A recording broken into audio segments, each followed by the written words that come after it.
Hello and welcome to Germany. There is Schloss Nürburg overlooking the Nordschleife of the Nürburgring, the track that takes its name from the castle and the village below it. Hello everybody, I'm Martin Haven, alongside me Matt Neal. Down in the pit lane is Alex Le Gouy, and we are ready for the 5th race weekend of the FIA WTCR, the races of Germany. It's a beautiful day after wet and miserable conditions for free practice and qualifying. We get into the racing with hot, sunny and dry track to contemplate. Our DHL pole sitter for race 1 is our points leader, Esteban Guerrieri. He starts alongside him will be Norbert Michelisz and teammate Nesta Girolami. The second of the black and white Hondas will line up in 3rd place. After the trials and travails of qualifying, 5 cars failed to qualify at all. They have all been given dispensation to start at the back of the grid. And there's also been a penalty for Attila Tashi, who went 8th fastest, but had set his time in qualifying 2 under a code 60 and gone too quickly through code 60 at the end of the lap. That penalty has been applied to the next race, which is the letter of the law, which would normally be race 2, but this weekend, for reasons that need trouble us not now, is race 1. So Attila Tashi, also a 10th-place grid drop down towards the tail of the field. Well, Matt Neal, this is a tough track for drivers anyway, but in dry conditions rather than streaming rain or fog, actually, it's a pretty decent place to go racing.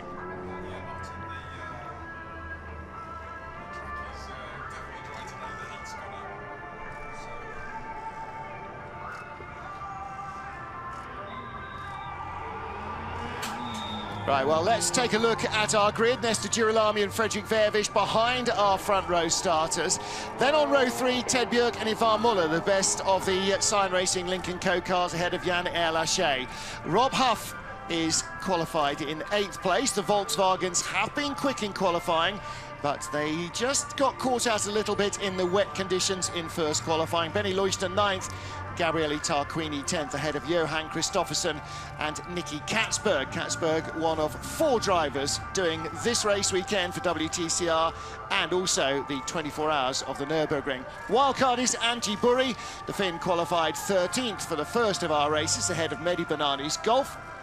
Then Augusto Farfus and Jean-Carl Vernet with a qualifying penalty for him. Daniel Hegloff, who survived first qualifying but not second qualifying, starts 17th ahead of Tom Coronel, Thiago Montero and Gordon Shedden.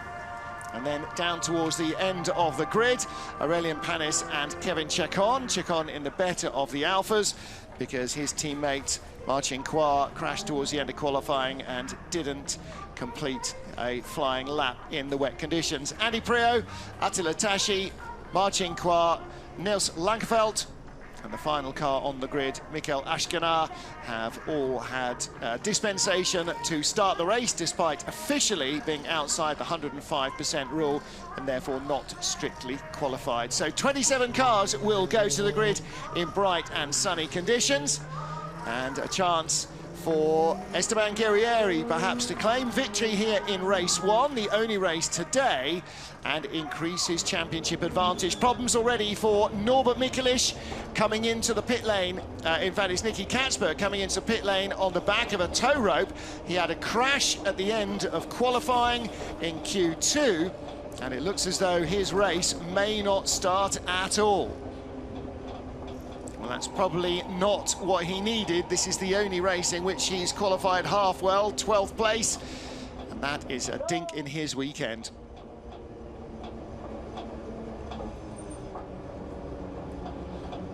Well, Matt, Nicky crashed in the wet at the end of qualifying too, so races 2 and 3 are not going to be good races for him. Race 1, 12th on the grid, he might have had a chance, but getting towed into the pit lane is not the ideal way to start a race weekend, is it? Yeah, Martin, it's not been Nicky's year so far, really. He's been fast, but he's just not had the luck. He's lying 10th in the championship at the moment, but you know, it's going to be exciting up the front because we've got 4 of the 5 top guys in the championship sitting in the top 5 places. Yeah. I mean, they say fortune favours the brave, and it definitely did on that opening lap of Q1 yesterday. I was watching the telecast, and I actually thought that is one time I would not like to be going out, because the conditions were so changeable, from which it is around Nürburgring anyway. And it definitely, they hit it on the first lap, and they hit it hard, and they got the results. And in fact, it was the first cars out of the pit lane, progressively further and further down the field. You can almost look at how the cars are garaged by where they qualified, because the conditions were getting damper, and so the first cars out got the least nasty, and the last cars out in the queue got the most nasty. Everybody tried to set a lap, then it went wet. Then Michael Ashkenar crashed, and we lost at least half the session under a code 60. And then it was about to go green right at the end, 4 minutes to go, drying track, everybody on slicks. And as they all peeled out of the pit lane for one hurrah, where the last car across the line was undoubtedly going to get pole, it poured with rain. Yeah, and there were cars off everywhere. You say that a bit. I do agree with that with the all-Incal cars, but Guerrieri, he doesn't hold back, does he? He's definitely one. He's a charger, but Verfish sort of managed to squeeze a lap out of somewhere. He pulled a bit of a rabbit out the hat. Both the all-Incal guys, both the Argentinian drivers of Girolami and Guerrieri, they really are both very on it. They were very hard chargers in the national TC 2000 championship down there. You know, followed suits with. Jose Maria Lopez, yeah. Correct. Yeah, that's exactly. the word I was looking for coming through. And, you know, they are, you know, it just shows, because the all-Incal team is right up there in the team's championship. Leading the team standings, drivers first and third. Both drivers have had a chance to lead the series as well. You're absolutely right. They hit the ground running. Everything has worked for them. And Benny Leustner, everything's starting to work for him here. Number 33, Golf on row 5. No, where's Benny Leustner qualified? Yeah, on row 5 of the grid with Gabriele Tarquini alongside him. And Leustner didn't get the best out of the car in the first qualifying session. He was a little further back down the queue and didn't get the best of the track conditions. But in Q2, definitely did. Really used his knowledge to good experience. And he's right with Rob Huff and all the other Volkswagen guys. The Volkswagen a much more competitive proposition. But Matt, Benny Leustner stopped counting in 2013. That's 6 years ago, when he'd got to 1,000 laps of the Nordschleife. And he said, I wish I'd kept counting, because I've probably done 3 times as many now. Can you just imagine having 3,000 laps of any British circuit even under your belt, never mind one that's 25 kilometres long? Yeah, he must see it in his sleep anyway. I mean, just seeing Rob Huff here, the VW is historically not been the fastest to punch its way through the air, which is a big factor around here. So they've got those Volkswagens running really well this weekend, but it is, despite the length of the circuit and the notoriousness of it, it is hard to overtake here until he gets the main straight. VW could have a bit of a weak point there. Sat next to him is this man, Jan Aleshe. You can tell his Lincoln Co car, it's got the big yellow line down the centre, the same as Andy Priau. He's sitting third of the Lincoln Co cars. He's going to be the man to watch. I think when it's all dry, this kid's fast. And he's not afraid of hanging it out there. He could be really good. He could be definitely on for attacking for a podium. I think the real problem for him is actually that it is dry. If it was wet, there would be less of a disadvantage, because he thinks he's got a down-on-power engine compared to his teammates. He believes that, and we certainly heard that over the radio in Zandvoort when he got beaten away at the start by Ted Björk and was then given the lead and then taken it away and yada, yada, yada. So if it had been wet, then you know, ultimate power is less of an issue. The problem with those blue Lincoln Co cars is, you say that the Volkswagen is struggling to punch its way through the air. Well, the Lincoln Co car is a full third wider than a TC1 Chevrolet, so it's a very wide mouth frog, and that is going to struggle perhaps at top speed. If you look under the bonnet, they've got a lot of attention to detail with the shutoffs and everything, so they've worked hard to reduce the sort of the aerodynamic disadvantage parachute that some of these cars develop. His other problem is one, this time, and two, Ted Bjork. He's got them sat in front of him. Ted's sat fairly pretty at second in the championship at the moment, so they're not going to want to jeopardise as a team anything to do with that. So we might see his progress a little bit stifled, but you don't know. We're still fairly early on in the season. Yeah, exactly right. And, you know, and the thing with the Nordschleife is it is hard to overtake in normal situation. However, nothing is normal about this race, so anything can happen in front of you. If he gets a big toe, he's got to go, hasn't he? He's got a big go, and he's got someone else slipstreaming up behind him. Yeah.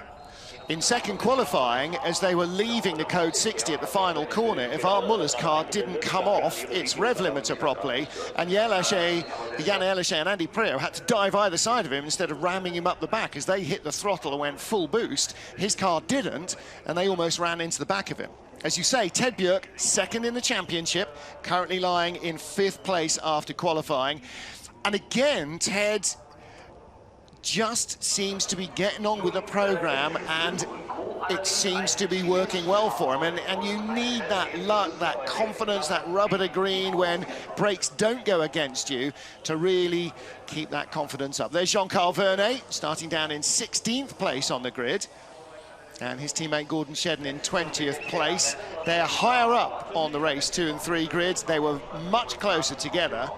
That's the top Audi is this man, Frederik Verwij. Now, he did pull out a big lap, had a big crash at the end of Q2, though, so he will struggle tomorrow because he'll be a long way down those grids. So he's got to make hay here. He's really got to push on, and if he can get on a podium here, then that's going to be a good day's work and probably his best day of the weekend. The slippery nature of the RS3 Audi is it suits Nürburgring is like bread and butter to it. Yeah. So if he can get onto that final straight in the mix with the lead guys, he's really in with a fighting chance. Yeah, he's got to get 23 kilometres through without them getting away so that he's in the tow down the back straight. The quickest cars down the back straight would, from qualifying, appear to have been the Hondas. We saw a great helicopter shot of Norbert Mikulits in his Hyundai, and one of the Hondas just coming straight by him. Also very quick in a straight line should be the Cupras. However, 3rd place in the championship, 3rd place on the grid. Our early season points leader, Nesta Girolami, still no sign whatsoever of friction or fractiousness between himself and Esteban Guerrieri. They had a pact coming in. They got the deal done early. They did a lot of pre-season work with the Honda and the Munich Motorsport team, and those cars hit the ground running. From Marrakesh onwards, they've been absolutely in the mix all the time. They may not have been outright fastest, but they were always there or thereabouts. Martin, I haven't quizzed them, but it was noted when Esteban Guerrieri came in, there had been previous friction with Jose Maria Lopez in the Argentinian Championship. I don't know if there was previous with Esteban, no. With Nesta Girolami. And it would appear not. Nesta. I mean, they are literally like brothers. Probably if they do ever go at each other, we wouldn't understand it because it'd be in Spanish anyway. No, but you'd see it and you'd hear it. Oh, yeah, it'd be Latin. It'd be Latin. It'd be all fingers and thumbs. So front row starters, you know, there's no better place to start at the Nordschleife than in front, whether it's wet or sunny and dry. Norbert Mikulits, yes, don't do that. Norbert Mikulits on the outside of the front row of the grid, but the man who starts on pole position is Esteban Guerrieri, our championship leader after the first 4 race weekends. The 2 Argentines from Munich Motorsport, they are literally like brothers. They both live in Barcelona. Their wives and girlfriends get on well together. It's this tight-knit little community, and that so suits Munich Motorsport, which is a small family operation. Well, not quite so small now, but it is a real family operation. And so, you know, the whole thing there just gels so perfectly with those 2 drivers.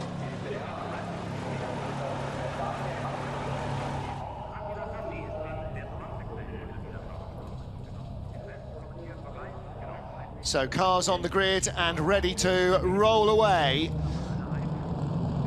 And they will not do a full formation lap of 25 kilometres, otherwise they'll run out of tyres, brakes and fuel before the end of the race.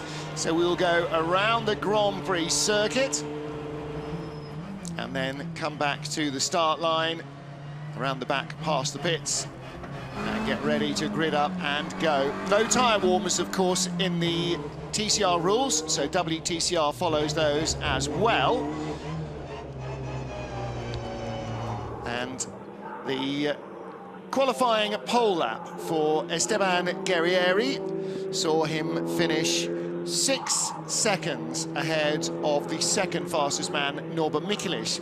That is the biggest gap in WTCR history between pole and the front row starter alongside him. And there's Nicky Katzberg, who has made it out of the pit lane, onto the grid and into the field, so he will take up his place starting in 12th spot. Esteban Guerrieri then, 10 minute 30.9 compared to 10 minute 36.9, a 6-second margin, and the slowest ever, or the longest time ever taken to claim a pole position in WTCR history.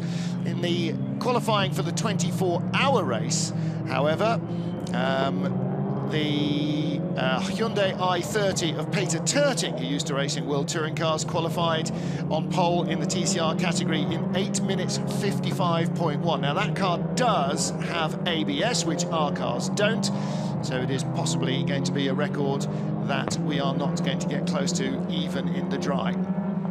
27 cars weaving around the Grand Prix circuit, warming up their tyres and getting ready for just 3 laps of the Nordschleife, but 3 laps of what a circuit. 25 kilometres long, run around 100 different corners, and an enormous challenge in wet or dry. We had a little bit of dry running in first free practice, and then it got wet and wetter and wet and dry.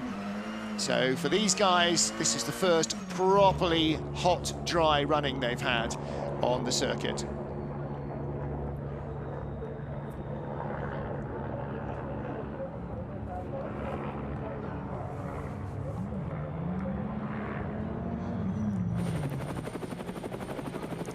Esteban Guerrieri, our pole position man, heads the field around the Grand Prix circuit. Next time round, they'll go left here out onto the Nordschleife. But as they get ready to grid up, they're going right around the Grand Prix circuit. I got quite a lot of wheel spin, but I guess the tyre are really cold. Yeah, the spacing on the start you did from the pit lane. That one had a bit too much wheel spin. I think we've got more grip here with the tyres you did that start on the grid. I've only done a lap on the rear, so they will be about 40 degrees. If you're concerned about the wheel spin, we can go for a big 7, but you're most for it then. Well, Matt Neal, quite a complicated conversation for the layman, but Jan and his engineer, basically, he's done a practice start out of the pit lane and then one off the dummy grid, and both times he had a bit too much wheel spin, but the tyres should be warmer, the track's hot, so he's got to try and gauge how many revs he can hang off the engine and get a great launch. Yeah, and also how they're not allowed tyre warmers, so it's how hard can he push in that opening section of corners with the rear end. Is it going to hold on? And they're saying, you know, he's got some pretty fresh tyres on the back, they're scrubbed in, and they're not allowed temperature sensors on them as they are in Formula 1 or some of the long distance stuff like Le Mans, but so that it's all of previous experience, and they'll take the track temperature, the ambient, and they're sort of get a bit of a guesstimate from when they go down there to give them a good idea.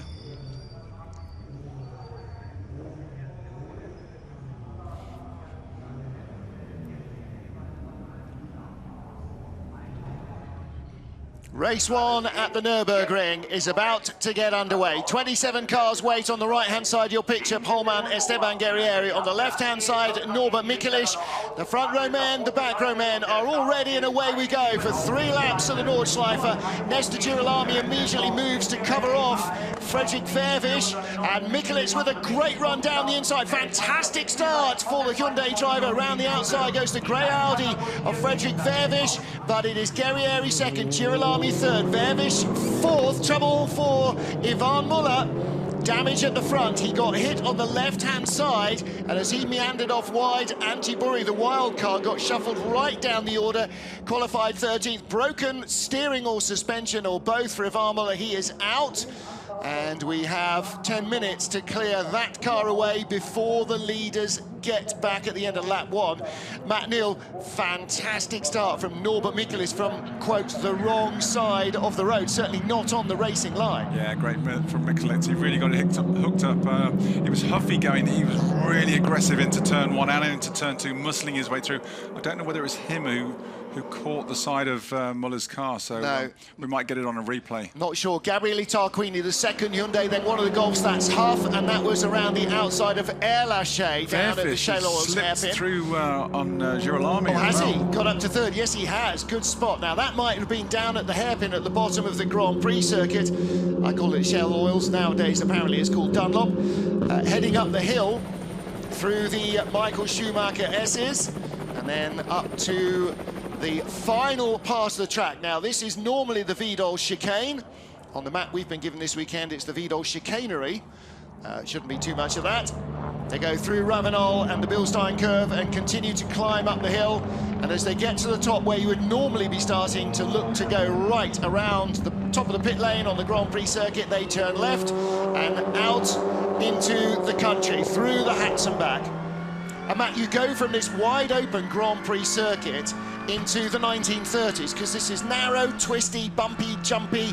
It could not be more of an immediate contrast. And the one we haven't mentioned so far, Martin, is Gabriele Tarquini. Yeah. 10th on the grid, and he's muscled his way up to 5th place. He's really done well. They greased the side of that car before the start. Another classic Gabriele Tarquini start. There he is, just on his own, the car on its own, looking back from Frederick Vervish to Nesta Girolami. It won't be long before Tarquini catches. Don't forget, Tarquini has not ever scored a point here in a race. He's crashed Nesta out. using all the road and a little bit of dirt. Now, that Honda has got a straight line advantage around here, but if there's one car he's going to struggle against, it should be the Audi. So Vervish should be able to hold him off in the straight bits. Well, Nesta, you know, we're 4 kilometres in. It's going to be another 19, 18 kilometres before he gets a chance to really use any straight line advantage down the Dottinger Höhe. I reckon the one who's going to be under attack is Norby Michelitz at the front.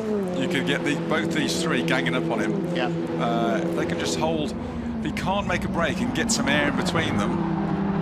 Oh, a little lock up there from Benny Loister ahead of Johan Kristoffersson. Look at the two yellow Cupras, both battling in front of Tom Coronelli's Mehdi Banani. Yeah, the camera angle probably not doing the approach speed of that justice. And down here, approaching down into the foxhole, the car's going to massive compression, bottoming out onto bump stops they'll be putting in. Now that's a great view. That's what you see when you're coming down the hill and out the other side. You don't see from the Literally, in the bottom of that foxhole, as a driver, you will be drilled into the bottom of the seat. It's like being on a fairground ride. Probably is. Lap 1, turn 1 incident under investigation. Now, there may be a penalty to apply. I would think that's several cars too many trying to get one racing line. If Muller was just the unfortunate one who ended up with contact from the inside. Of course, history being what it was, that was probably one of two people. We know it wasn't Norby because he's out front, so the other culprit was undoubtedly Gabriele. He came through. Well, didn't see it happen, but... And Huffy was sort of in the mix, wasn't he? He took a bit of a shortcut through turn 2. Well, as they head out towards the second part of the track, again, you can see the Hondas diving down, but Norby's already gone. Vervish on the outside. Watch Muller without the yellow stripe. Is that... No, Muller's on the inside so here, Huff's just on the inside of Huffy. Contact with Huff. There. Right. And then between Huff and Tarquini goes the long way around the outside. It's Huff and Muller. Yeah. Okay, that's it. Push me. That's it, all right, guys. Shit, that was a short race. Wow. Yeah, you have to just stop again. Do you think you can come back? Looks like a front trunk rod's broken. Yeah. Yeah. And, you know, these cars are built pretty tough. They're not like the chocolate wishbones of some of the old Super 2000 cars, like the Seat. From behind, you see Huff just make contact with Muller there. And but what if they were both off. over that inside sausage curve, Martin? Was it? I mean, if it's that fragile, I wouldn't have said Huff's hit was that was hard enough to do it. It didn't look that hard. It did look a genuine side-to-side contact. But then the car is turning its wheels, so the wheel is sticking out and it's more exposed. It takes a bigger hit than a straight-on side-by-side. But the end result is Muller's out. Yeah, no points. No. And Tarquini somehow drove all the way around the outside of that, which was a fantastic bit of opportunist driving from him. He could have been knocked out of bed by Muller going off. Turns out he wasn't. Looking back from Norby Michelitz, Norby was quite surprised. I was chatting to him this morning, quite surprised to be quite so quick in qualifying. But look at him go now. He's going away like a scalded cat. Esteban Guerrieri in second position, fastest around the Grand Prix loop and fastest in Sector 2. But Norby quicker in Sector 3. He's starting to pull away. Well, he's certainly pinned his ears back. He is trying to make that gap to give him a bit of safety margin before he gets onto the real long straights. Yeah. Right, in sector 4, this is halfway through. This is the legendary Caracciola Carousel. So sweeping up now towards Hoa Axe, the highest point on the track. And look at this, I mean, just look at the way the scenery drops away behind you. If you're a passenger, it's probably better to be looking out the back window than out the front, because, Matt, even when you're driving, it's a pretty wild ride. Well, you can just see all the fans and everything around. It's amazing just driving around the outside of the circuits. People are driving around on quads, bikes, with helmets, without helmets, scooters, you name it. It is an absolute carnival atmosphere here. Tarquinian half the battle for 6th ahead of Yann Lachey. And in fact, where did Ted Bjerg get to? Only 12th place at the start. Bjerg was 5th on the grid, wasn't he? So Bjerg has plunged to 12th. He'll start 19th for both races tomorrow. So this could be a big fat 000 for Ted Bjerg. At the moment, he's in the top 12. He's got Jean-Carl Vernet there, right behind him. They've just gone through shot. Then there's a little gap back to Daniel Hegloff.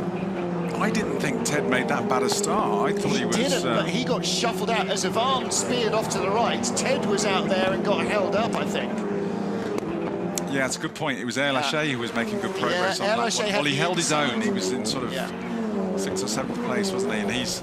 Well, again, look at the battle for 3rd place. You can see the Audi just in front of the Honda. Oh, he probably is afraid. Yeah, I don't think he is. Vervish doesn't get scared by much. But Tarquini is closing in behind. And behind him is Rob Huff, dropping back a little in the Gulf.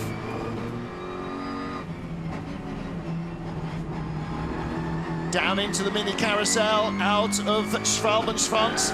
And the next right-hander is where 2 or 3 cars went off in qualifying. Listen, little lift there with a full tank from Yann Lachey. In qualifying, that has to be flat because it brings you out here onto the Dottinger Hoa. You must carry maximum speed on here because this is where most of the overtaking happens.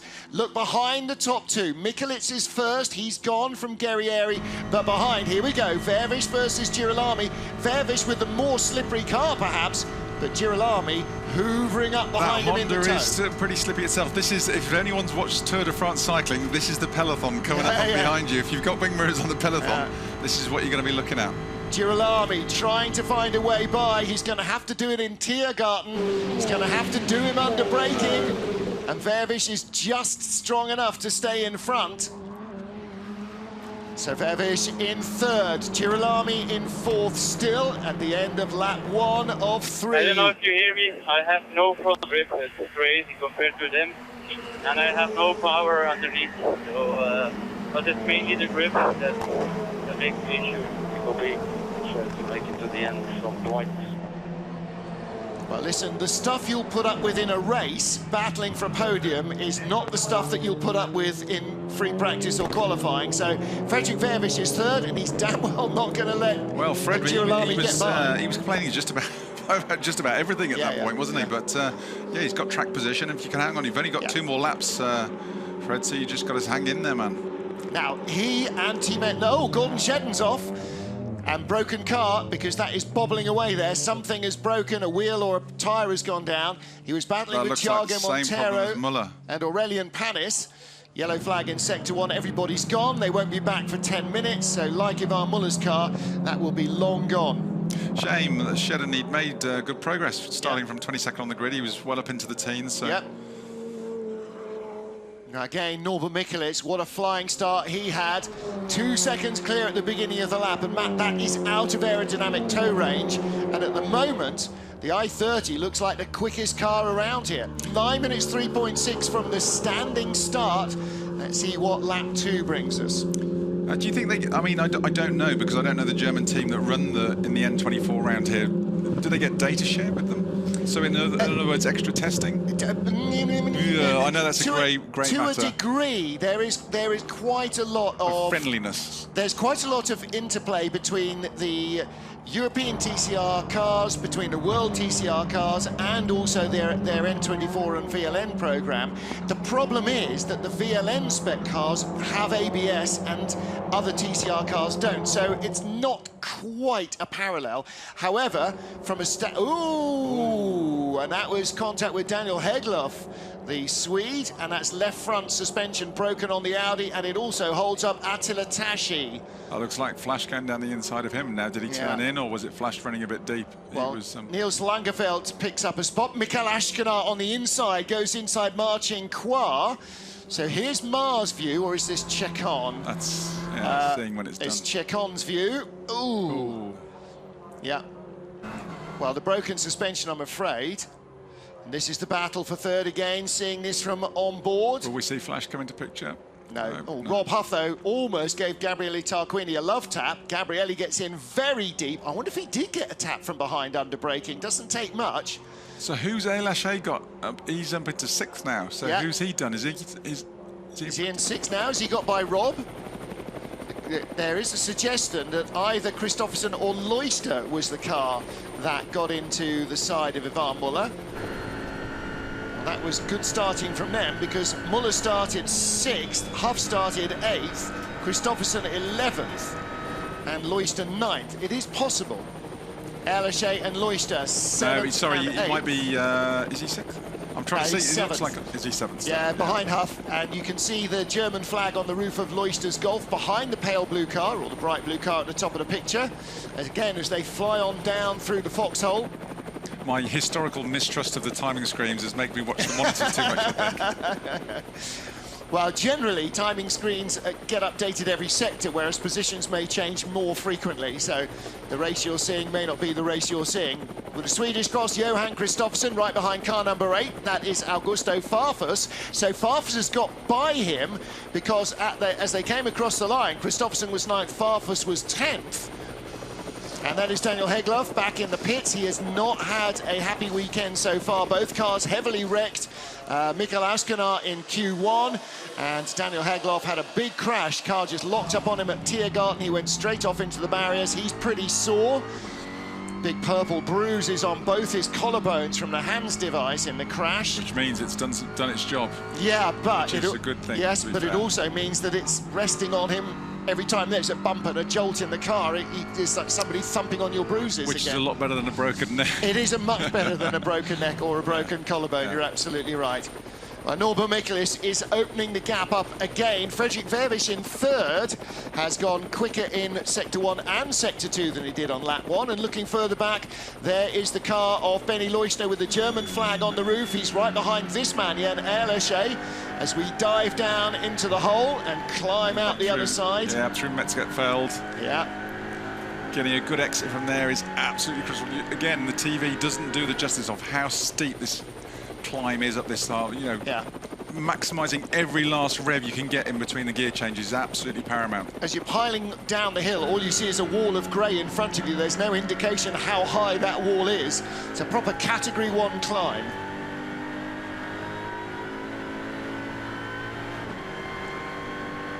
You can hear on the gear changes the engine will labour as they're going up here with the gradient. It's a long, long climb all the way up, especially with the long ratios they have to carry to compensate for the main straight. Yeah, and Benny Loister right up behind Jan Erlesche. Here he comes. Tarquini has stopped. His bad luck stories continue at the Nordschleife. Gabriele Tarquini has pulled off. Ivan Muller's out, Gordon Shedden's out, Daniel Hagloff's out, and Gabriele Tarquini is out as well. Yeah, Loister's showing Erlesche he's there, but Erlesche's holding his nerve at the moment. He's keeping it tight, not making any mistakes. He is so like Uncle Ivan, isn't he? So calm behind the wheel, even if they both get quite Gallic in terms of. He's got a very old head on his young shoulders, doesn't he? Though. Remember the first time we ever saw him when he was in Marrakesh and Alex went down to chat to him. Congratulations. He was 10th in qualifying. Said, "You're on pole for race 2." He said, "Yes, but it's not really a pole." That was just exactly the right attitude, and he still has that in spades. He just loves racing. This car, any car, races Trophy Andros Ice Racing in the winter. He races prototypes, GT cars, and touring cars. Which is what Ivan used to do. Ivan used to sign one contract with Audi in the summer, which finished, and then he would sign his contract for the ice racing, and then roll on and roll on and roll on. Here's the battle for third. Vervish just ahead of Girolami. And that is the view back from Norbert Mikulich of no one there. Esteban Guerrieri in second place, can barely see Norby around this tight and twisty sector 4. And as Norby drops into and comes out of the Caracciola carousel, he's going to be starting to disappear more and more. Now, what can be prevalent is, you know, they have made noises about, especially around Nürburgring, tyre degradation. Yep. And certain cars are harder on their tyres than other cars. So, you know, we're okay up to about halfway around, 3/4 way around the second lap. The third lap can be a big telltale. Yep. So we can start to see, we will start to see over the next lap whether certain chassis will drop back, or I would imagine with a bit of insider knowledge and long runs they're doing with the German Hyundai team, that they'll have, I would have thought they'd be pretty well prepared. But some of the other cars can be a little bit harder on the tyres. Yeah. The question is how much they learn from the VLN team, because although the circuit remains the same, ABS and different tyres have a big effect. Frederick Vervish really starting to struggle now. Behind him is Nestor Girolami, still looking as racy as ever. Yeah, if Girolami could get through, he'd be away. Then what he's going to be suffering with now is intake temperature. Yes. So the Honda, with its integral manifold, it does suffer with water temperature and engine temperature totally. As your engine temperature rises, your horsepower goes down. So he needs fresh air. He's going early. Vervish is going to try and squeeze him onto the grass. Ooh, but Vervish is losing out badly there. Look at the Honda, gets alongside, and the next corner is a little left-hand king. Vervish right at the very top end. They're still just inches apart. And on the inside, the Honda, look at the rear window, bowing on both cars in the low pressure zone. And here comes Huff, hoovering up a double toe in the Gulf. He slipstreams by both of them. Fantastic stuff. He goes up into third, and Girolami stays fourth, but Vervish, oh, look at Girolami's car as they come up to Tiergarten. Almost got away from him there, and Vervish goes down to fifth. Ehrlich's right with him. Leusner, the Golf, with the German flag on the roof, but Huffy was just going, come on, boys. That was, they both got properly mugged by Huffy there. Yeah. So, Norbert Mikulich has gone from 2.0 to 2.48 ahead. Esteban Guerrieri second, Huff third place from 8th on the grid. A good opening lap and a good second lap toe up the straight. Huff really used the slipstreaming, and you know, you need that racer's instinct to see how it's going to develop, and it fell perfectly into his lap and he was ready to catch it.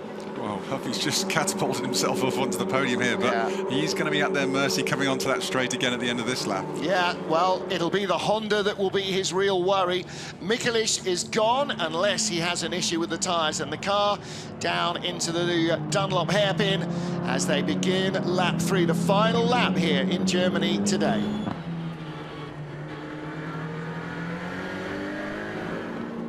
Mikulich, Guerrieri, and then, oh, everybody. Huff is third. The black bonnet is Girolami in fourth. In fifth place, the grey Audi, that is Frederick Vervish. The blue car is Ehrlich in sixth. Benny Leuchter is seventh in his Golf. Augusto Farfus is right on top of him, number 8 car. Farfus's Lukoil teammate Nicky Katzberg with the red stripes down the side. He's 9th. He's got back ahead. In fact, he too has got ahead of Johan Kristoffersson. So both of those Lukoil Hyundais have got in front of the number 14 Golf of Kristoffersson. I think that was Tom Coronel getting a bit out of shape, just dropping a wheel into the gravel there. Kristoffersson was properly impressive yesterday in the damp conditions in qualifying, given that he's only raced here once back in 2011, which seems quite recent, but was 8 years ago, and that was in a Porsche Carrera Cup race that had 75 Porsches starting. So a very different kettle of fish from a front-wheel drive touring car. It was raining cats and dogs then, but his ability to feel the grip in rallycross, clearly which won him 2 global titles, didn't let him down here. Take a look at this slipstream again. Look how far back Huff is as we get on to Dottinger Höhe. Yeah, Girolami had no alternative. He had to go for it then, and he had to... He had to go, but then they get into equal air, and the Audi's slippier than the Honda. Then Huffy just picks up the Gets a double toe. Slipstream. How good is that? Because the Golf is definitely not the slippiest out of those 3 cars. Great racing. That's just what you want to see. That's a good bit of gamesmanship from Huffy there. He worked that well. Now, the problem is, though, oh, look, immediately Girolami has dropped Vervish. As you said would happen, he's got Huff in front of him now. But this is a problem for Huff, actually, because unless Huff can break away, Girolami is going to be hoovering along in the slipstream all the way up the straight. And there's not much to choose between the Honda and the Golf in a straight line. Yeah, Nestor's just going to shadow Huffy and just keep it in slipstream. Fastest sector 2 of the race so far. So he's just nuzzling up nicely to Huff. Meanwhile, we're on board with Jan Erlaché, and he's... Oh, no, we're not. We're further back, aren't we? Because that's Christopherson. So we're behind Christopherson with Ted Björk. So Ted looking at a top 10 result now. 5th on the grid, dropped down to 12th. Now he's clawed his way back up. OK, Tarquini's gone, but nobody else has gone from in front of him. And the final point will be for Niels Lankeveld at the moment. Spoke to the Dutchman at lunchtime. He was very sanguine about yesterday. He said, OK, you know, stuff happens and it was a wretched day, but just going to try and stay out of trouble and learn today. He's in the points. Gabriele Tarquini has made it back to the pit lane. So not sure what the issue was. Might have been tyre, might have been a rim, might have been anything. This place just doesn't get on with Gabriele, doesn't it? No, absolutely. He just has, I mean, he always drives well and he's in the mix, and it just doesn't happen for him here. Absolutely, absolutely. You know, there are things in life that you just never quite get your head around, and maybe this is one of those for him. It's a rare one for him, you've got to say. You know, don't know any other track that is a boogie track for him, or bogey track for him, but this one definitely is. Christopherson in front of us as we ride with Ted Björk. Final lap here at the Nordschleife, hunting for a podium. The good news for Gabriele is there is no more racing today. Day's work here for WTCR totals 3 laps.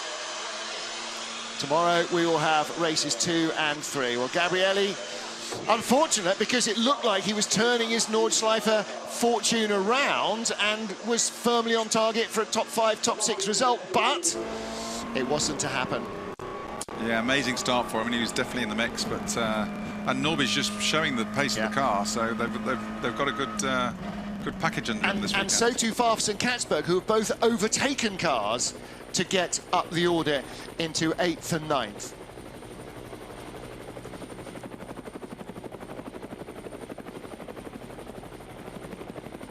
Norba Michaelis leading on the final lap here at the Nordschleife, race 1 of 3 for this race weekend. Esteban Guerrieri in 2nd. 3rd place Rob Huff and Nestor Girolami right with him in 4th. Then a little gap back to this battle. Fredrik Vervish in the Audi in front. He's in 5th, was 3rd at this stage a lap ago. Jan Erlaché in 6th. Absolutely pegged, maximum speed in 6th gear. And this is proper hang-on territory, Matt Neal. Yeah, he's just shadowing that Lincoln Co. Just looking for any possible mistake. Benny Loister right behind Jan Erlaché. So the blue Lincoln Co car trying to close on Fredrik Vervish, but the problem is Loister, behind him Farfus, behind him Katzberg. They're all going to benefit from the toe of the Audi, and critically the Lincoln Co car. 1 or 2 or maybe 3 of them might jump ahead. Erlaché needs to hang on to the back of the Audi, otherwise he's gonna have a problem when they get on the straight with the size of the hole he's going to punch through the air with that Lincoln Co. But he'll be Billy No Mates, and he'll just get gobbled up. Well, I was just about to say there's definitely no friends in that whole bunch. It's every man for himself. Properly is. And actually at the tail of it is Ted Björk, and he'll be looking to pick up places, and if it's at the expense of his teammate, then that's the way the cookie crumbles. Gabriele Tarquini in with steering problems, we hear. Not what you need around a track that needs a lot of steering. The problem is that the cars here, you know, again, it's hard to see from the TV, but there's a lot of points where the cars are absolutely airborne, and you know they're maxing out at 260 kilometers, so that's 170 miles an hour, and the cars get a phenomenal battering round here. Well, it's the takeoffs and the landings and the massive compression as well in some of the places. So, you know, where the little dips are, not the, you know, we've seen a huge dip in the Foxhole, but there's so many other compressions where the suspension is on maximum compression and the power steering gets really heavily overloaded. Well, so, as you said before, down the straight, you can see the bodywork flexing and flapping and banging. If you tried to, you walked up to a car and do it, you wouldn't be able to do it with your hands, pushing down on it, even with your body weight. The G-forces here are ridiculous. Jan Erlaché behind Frederik Verwisch. This is the battle for 5th. But look at Benny Loister.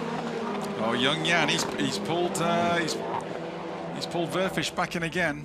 Battle for Huff and Girolami for 3rd. This is the battle with Verwisch, Erlaché. Yeah, the Audi seems to struggle when he gets into the technical section, doesn't he? Yeah. Well, he said, you know, on the radio, he said, I've got no front end, and that's where he's struggling. Okay, well, now that we're coming up to the main straight, so Erlaché's positioned himself nicely. He's only got 1 run to go, and then here's going to be the battle. Right, this is for 3rd. Huff with the Union flag, the black and white and red car behind him. Him already. Yeah, here we go. He's in the slipstream. This is easy meat for Girolami, but Huff is making sure that it's not going to be an easy pass. Going to try and make him go the long way around the outside. Girolami almost on the paint. Slipstreams by. The question is now. Here comes Huff again. Huff gets the side draft as well. Oh, this is so close. This is so close. And the cars, Matt, are being buffeted by each other in the slipstream. Oh, unbelievable. They're not trying to hit each other. They're trying not to hit each other. Huffy holds him out round Tiergarten. But the inside line for Nesta Girolami. He's up into 3rd and behind Langerfeldt. Verwisch hangs on. Doesn't get by. Verwisch. Erlaché doesn't get by, and nobody gets by Erlaché either. Norby Mikelish is going to win this. Esteban Guerrieri in 2nd. Rob Huff 4th as Nesta Girolami flashes his headlights in 3rd across the line. Breathless stuff at the end of the lap. Verwisch and Erlaché, Loister, Farfus, Katzberg, Christopherson, Tenbjörk 11th, Jean-Carl Vernet 12th, and then Coronel Langerveldt, Bernani the final point score ahead of Montero, Panis, Ashkenar, Chacon, Tashi, Marcin Kwa, Andy Prio a long way back, as is Antti Burri. Well, that might be a little had a surprise, fairly boring race by comparison, didn't he? Wow. That Girolami popped in the fastest lap of the race to do that, to nick that last podium place, but they would be banging wheels at 170 miles an hour down there. You imagine doing 170 miles an hour, never mind banging wheels and... Breathless. Well, you know what it's like when you go past a truck on the motorway and you get that side wash as you break his bow wave, if you like. Well, they were doing that time and time again to each other, and that's why the cars are weaving around like a wild thing on ice. Plus, your car's unstable. So that was great. It was a great game of chess, wasn't it? One pulling one back, one pulling the other back. Just heart in mouth. And they've got the throttle pedal welded to the floor and just sucking up everything in the hope that the car will hold on. Fantastic. Esteban Guerrieri extends his championship lead, and Norbert Mikelish, with victory, moves up to 2nd in the standings.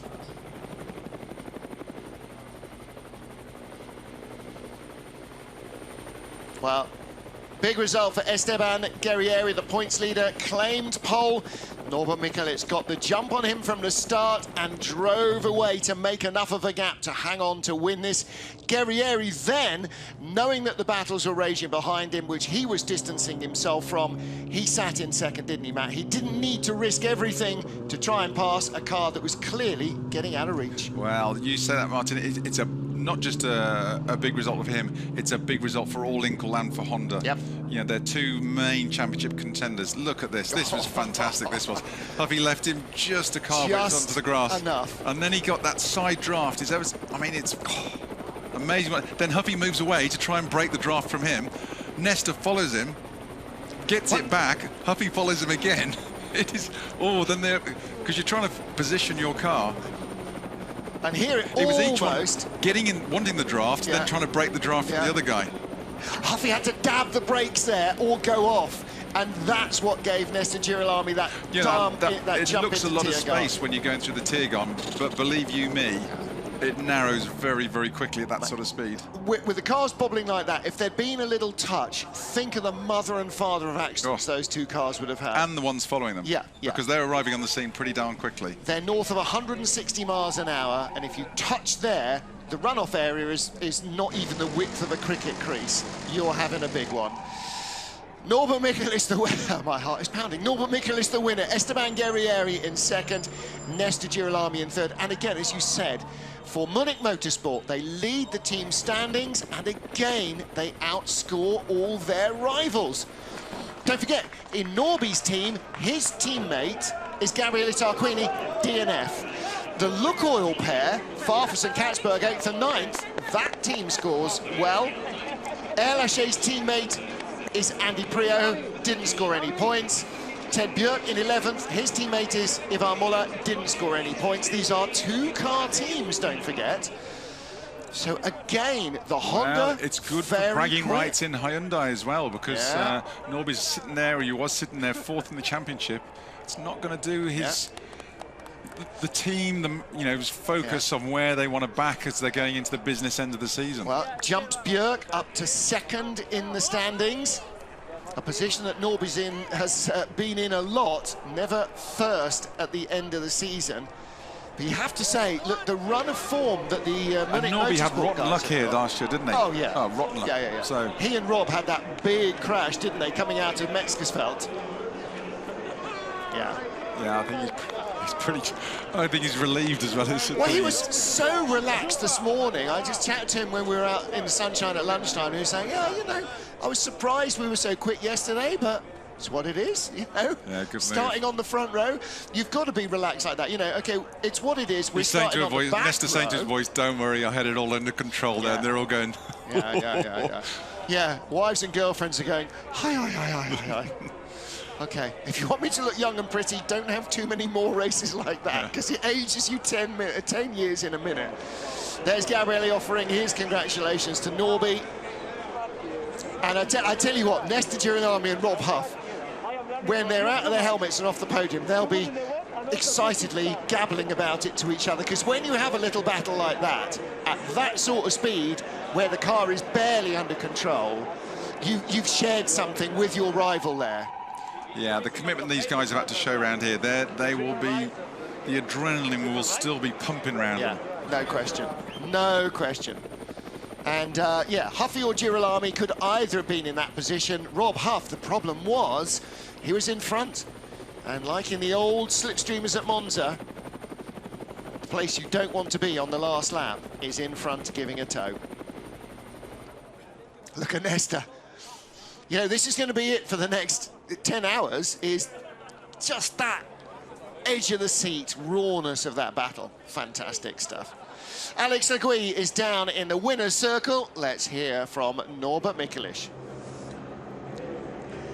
And if he's going to take his first win of the season anywhere, then the Nürburgring Nordschleife is the place to do it. Norby, your start was unbelievable. What a great race.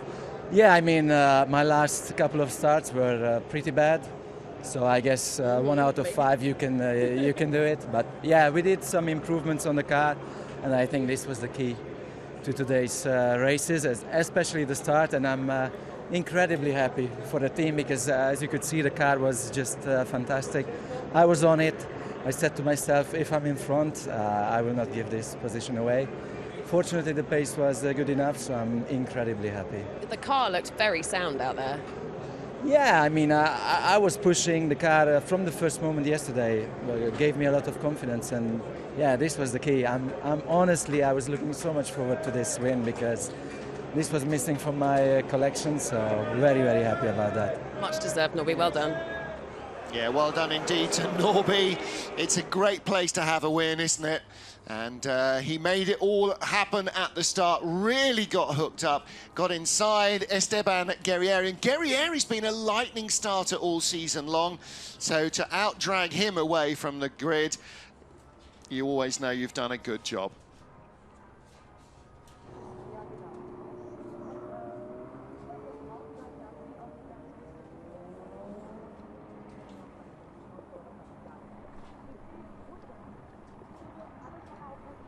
Confirmation of our race result. Race 1 of 3 in Germany. Norbert Mikelic victorious from Esteban Guerrieri, with Nestor Girolami finishing 3rd, inches ahead of Rob Huff. Fredrik Vervisch held off Jan Erleschee, Benny Leuster, Augusto Farfus, Nicky Katzberger, Johan Kristoffersen, Uncle Tom Cobley and all. 11th place at the end, Ted Björk, having started 5th and dropped down to 12th. He really didn't make a great deal of progress in the end. Jean-Carl Vernet finished in 12th. The final points going to Coronel, Langeveld and Benani. Just missing out Thiago Monteiro and Aurelian Panis. Michael Ashkona coming from the final row of the grid, or penultimate row of the grid, ahead of Kevin Chacon. Attila Tashi got sort of eased out early in the race, and that didn't help him. Ma and Prio finishing. Antti Burri a long way behind at the end of lap 3. Not quite sure what happened to him. Gabriele Tarquini retired, and Daniel Hegloff, Gordon Shedden and Ivan Muller were all out with damage. Guerrieri leading the championship by an extended margin. Now his closest rival is Norbert Mikelic. Björk 3rd, Girolami 4th. And Nestor has now dropped, what's that, 45 points behind his teammate. Ashkenar still in 5th, ahead of Gabriele Tarquini and Ivan Muller, tied on 107. Neither of them scored in this race. Moving up the order, Katzberg and Farfus, they're knocking on the door of the top 10, and Rob Huff scoring strongly for 4th place as well. And this is possibly the beginning of a weekend of slight resurgence for the Volkswagen drivers. They'll be looking for more points tomorrow. They've all qualified in the top 10 for both races, and come rain or shine, they should be quick.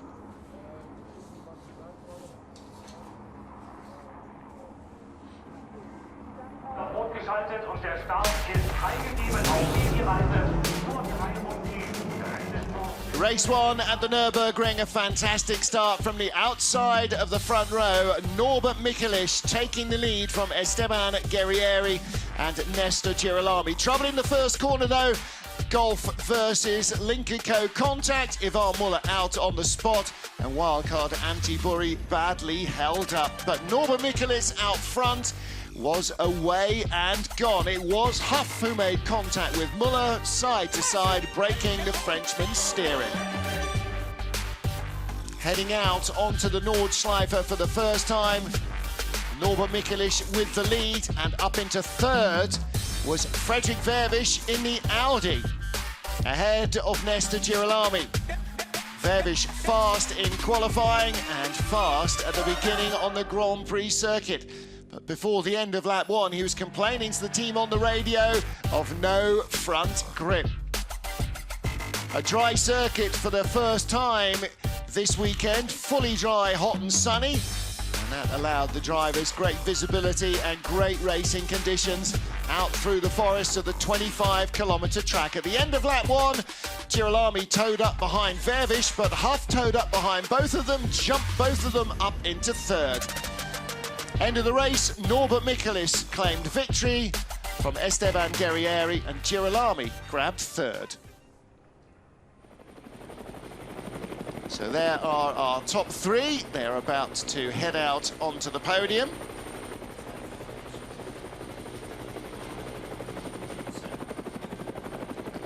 We will see Mikelic, Guerrieri and Girolami, and again with the 2 Munich Motorsport cars in the top 3, they score strongly. Norby, the only scorer for the 2nd place team. Ted Björk in 11th, the only scorer for the 3rd place team. Both Lukoil Racing Team Hyundai scored strongly, so they're 4th. They break the tie with PWR, and PWR now in 5th position.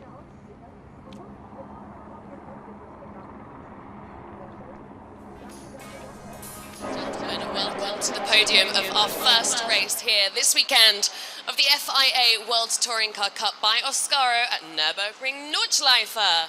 Please welcome onto the podium in 3rd position from allinkle.com Munich Motorsport, it's Nestor Bebu Girolami.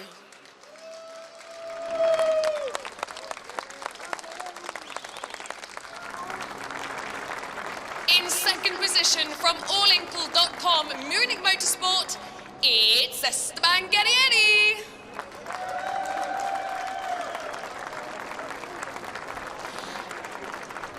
And in 1st position position from BRC Hyundai N Squadra Corse, it's Nobby Michelitz.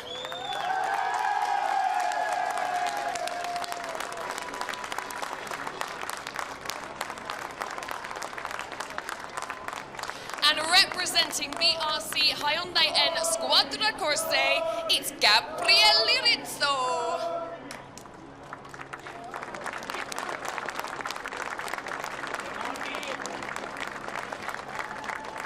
And now the national anthems for both Nobby Michelitz and BRC Hyundai N Squadra Corse.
The clerk of the course, the 24-hour Nürburgring Volta Honung, will present the third position trophy to allincall.com Munich Motorsports, Nestor Bebu Girolami.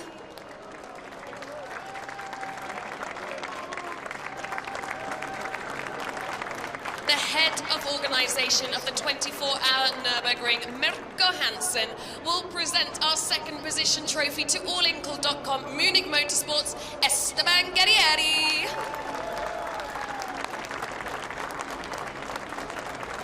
Jürgen Wohlfahrt, CEO of KW Automotive, will present the winning trophy to BRC Hyundai N Squadra Corse's Nobby Michelitz.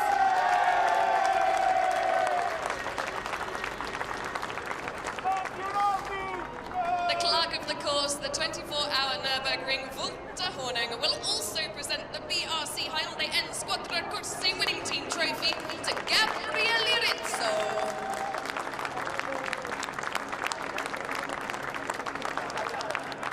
Please come together for your official photographs.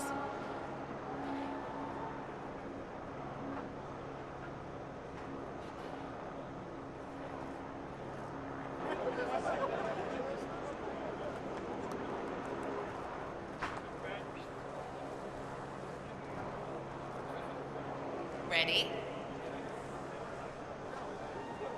Go, go, go!